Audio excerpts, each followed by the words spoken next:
두 번째 우리의 사원은 생각을 경영하라이죠. 마음과 생각이 얼마나 우리의 인생에 지대한 영향을 미치는가에 대한 연구는 이미 결론이 나 있습니다. 미국의 심리학의 아버지라고 불리는 윌리엄 제임스는 이렇게 이야기를 했습니다. 우리 세대의 가장 큰 발견은 인간이 자신의 마음가짐을 바꿈으로써 자신의 인생을 바꿀 수 있다는 것이다. 당신이 생각하는 대로 당신은 될 것이다. 생각이 바뀌면요, 행동이 바뀐다고 얘기하잖아요. 그리고 행동이 바뀌면 습관이 바뀌고, 습관이 바뀌면 인생이 바뀐다라고 말을 합니다. 맞습니다. 인생을 새롭게 창조하는 것은 생각을 경영하는 것에서 출발하는 것이죠. 외부의 환경은 내가 어떻게 할 수가 없잖아요. 그러나 내 마음가짐은 내가 경영할 수가 있잖아요. 우리가 원하는 인생을 살기 위해서 가장 먼저 출발해야 하는 것은 우리의 마음을 경영을 하는 것입니다.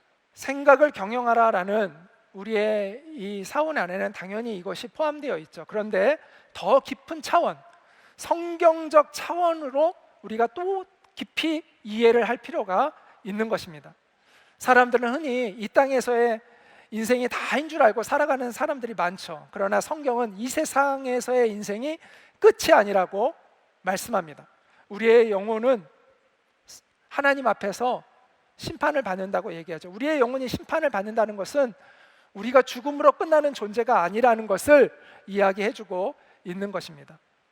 그 하나님의 심판대를 통과하고 나서가 사실은 진정한 인생이죠. 영원한 삶이 시작되는 것이니까요. 찰나와 같은 인생을 살아가는데 또 우리의 생각을 경영하는 것이 중요하다면 하나님의 심판대를 통과해서 시작되는 그 영원한 삶의 질을 결정하는 것도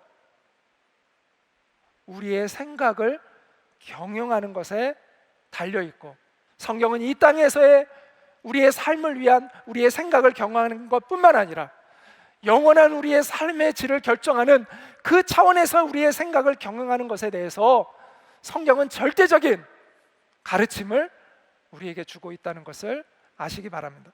긍정의 힘이 작동하죠. 그러나 그것은 자기 실현을 이루게 하는 것까지입니다. 영원한 생명을 얻게 하는 것은 긍정의 힘으로 되는 것이 아니라 오직 복음의 힘으로만 되는 것입니다.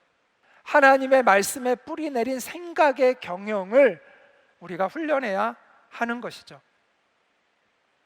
그래서 긍정의 힘으로만이 아니라 그것을 초월한 진리의 힘으로, 복음의 능력으로 하나님의 형상을 회복해야 합니다. 저는 그것이야말로 진정한 자기 실현이다라고 말씀드리고 싶습니다. 부디 하나님의 말씀에 뿌린 이 생각의 경영을 통해서 하나님의 형상을 회복하는 여러분 되시기를 바랍니다. 크리에이터 비전이라고 표현을 합니다. Manage your thinking, manage your mind가 아니라 크리에이터 비전이라고 이렇게 표현되어 있습니다. 그것은 원하는 나의 모습을 마음속에 상상하며 그리라는 것이죠. 미래는 다가오지 않은 사건이죠. 그래서 우리가 살펴볼 수가 없어요. 이미 지나왔으면 살펴보겠지만 미래는 다가오지 않았기 때문에 살펴볼 수가 없어요. 단지 상상할 수가 있을 뿐입니다. 사람들이 이 크리에이터 비전, 이 말을 어떻게만 생각하냐면 무엇이 될 것인가에 대한 그림을 그리는 것으로만 그치는 경우들이 많이 있어요. 내가 어느 지위까지 오르고, 내가 얼마나 많은 것을 누리고 살고, 내가 얼마나 많이 소유하고, 내가 얼마나 즐기며 살 것인가, 그것만 그려요, 많이들. 그러나 무엇이 될 것인가에 대한 그 비전을 그리는 것보다 훨씬 더 중요한 비전이 있는데, 그것은 무엇이냐면 어떻게 살 것인가에 대한 비전을 갖는 거예요. 이 어떻게 살 것인가에 대한 비전은요, 우리의 인격과 관련이 깊어요. 사회적인 평판과 연관이 깊어요. 내가 어떤 됨됨이의 사람이 될 것인가, 내가 다른 사람들과 어떤 관계를 맺고 살아갈 것인가? 내가 세상 사람들에게 어떤 영향력을 주는 사람이 될 것인가에 대한 이야기예요. 그래서 우리는 사업자들에게 비전을 심어주면서 무엇이 될 것인가에 대한 비전과 함께 당신이 어떻게 살아갈 것인가를 그려보라고 이야기하는 것입니다. 그래서 인생 시나리오를 쓰면서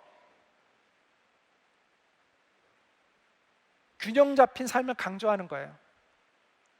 잘 살고 사랑하고 배우고 공헌하는 삶이 균형을 이룰 수 있도록 해야 한다고 가르치는 것입니다. 그리고 거기에 대해 더해서 우리가 복음 사경회를 이렇게 하고 있습니다. 하나님 앞에서 어떻게 살 것인가에 대한 비전을 심어주려고 하는 것이죠. 어떻게 살 것인가 중에서 가장 중요한 것은요, 하나님 앞에서 어떻게 살 것인가 라는 것입니다. 내가 하나님 앞에서 어떤 존재로 살아갈 것인가, 내가 하나님과 어떤 관계를 맺을 것인가, 그리고 내가 하나님의 나라를 위해서 어떻게 하나님께 이 땅에서 쓰임받는 그런 아름다운 인생을 살 수 있을 것인가, 이런 고민을 깊이 하게 됩니다. 그것을 소명의식이라고 하는 겁니다. 그리고 그것을 잘 정리하면 사명선언문이 되는 거예요. 이 선언문이 나와야, 이 소명의식과 사명선언문이 나와야 비로소 내가 어떻게 살아가야 하는지가 사실은 명확해지는 거예요.